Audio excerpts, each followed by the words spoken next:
To politics now, it's arguably one of the toughest offices in the ANC. It's been under fire recently for its inability to pay salaries. I'm talking about the Treasurer General's office. The challenging position is up for grabs in the next election. This morning, we look at the contenders and those willing to turn the party's financial situation around. I'm joined now by political analyst Professor Sethulego Matebesi. Professor, good morning and thank you very much for your time. You know, it's that proverbial silly season. It's upon us. A lot of slates will be moving around, some accurate, some inaccurate, with a lot of scandals also expected to be exposed post the 7th of September when nominations officially open.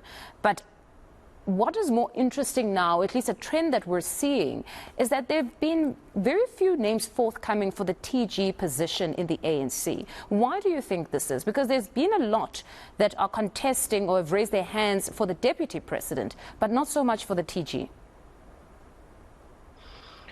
Yeah, good morning, Mfundo and South Africans.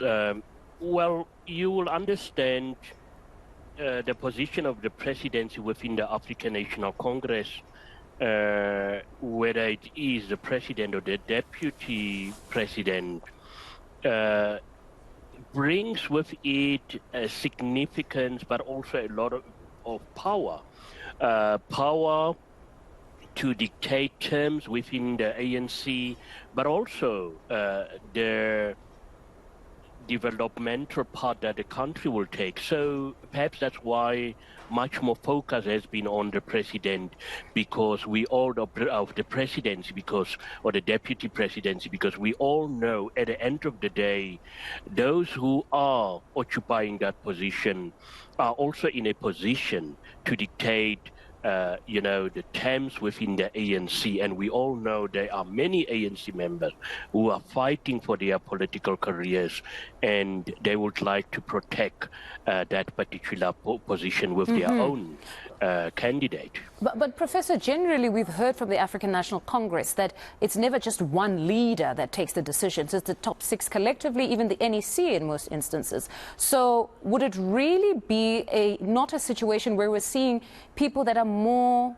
hungry for power as opposed to leading or leadership? Because for the longest time, the ANC's SG has been seen as the most powerful position, or the one that really speaks to leadership, or the engine of the political party, if you look at Lutuli House. So when did it change, where the many people will be flocking to be deputy as opposed to what we knew to be the powerful position of the Secretary General? No, well, I think it also comes with prestige. If you are the deputy president, you should look at the political trajectory of the African National Congress to realize that once you are the deputy president of the party, the possibility of you becoming the president just increases. And I think that's where it starts. It's almost like positioning yourself to become the leader of the party. And that is why many people will be, focusing on that particular aspect of the party. Yes, for me, the Secretary General of the organization still plays an important role because it has to do with the day-to-day management of the party. But an SG would be fixed or located at Lutuli House, very far away from government. So what do you make of that, just that observation, the fact that many are flocking towards the positions that position them for even greater power? What does it say about the era that the African National Congress has entered?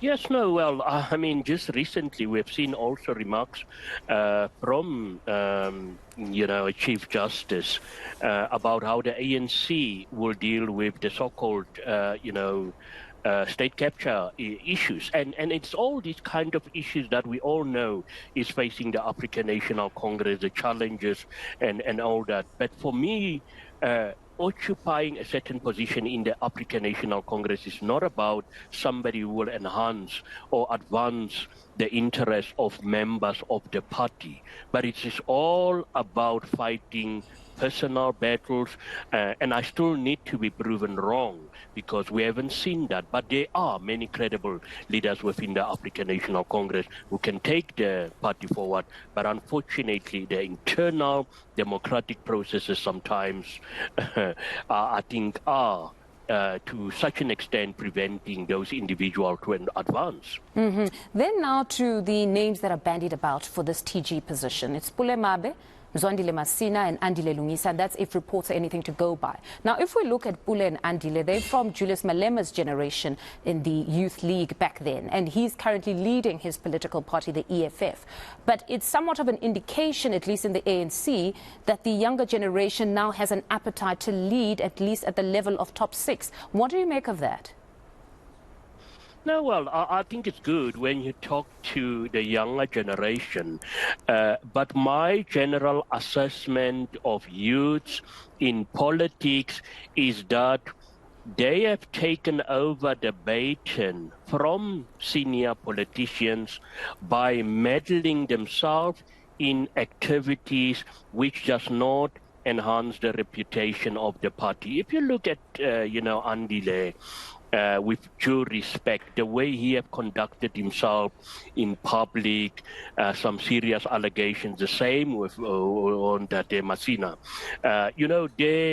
Several questions are raised around whether they will be, proper candidates for the position of Treasurer General.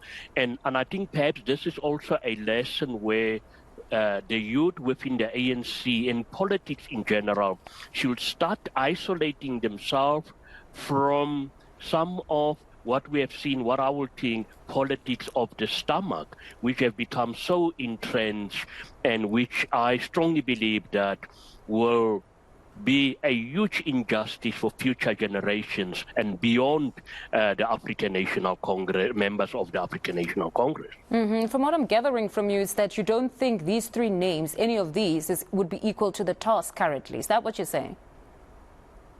Now, well, we have seen, many ANC members have been elected. They will be able to do the job, but fact of the matter is, it will definitely have a huge implication and dent the chances of the African National Congress of garnering, funds from potential funders if you've got people with, questionable,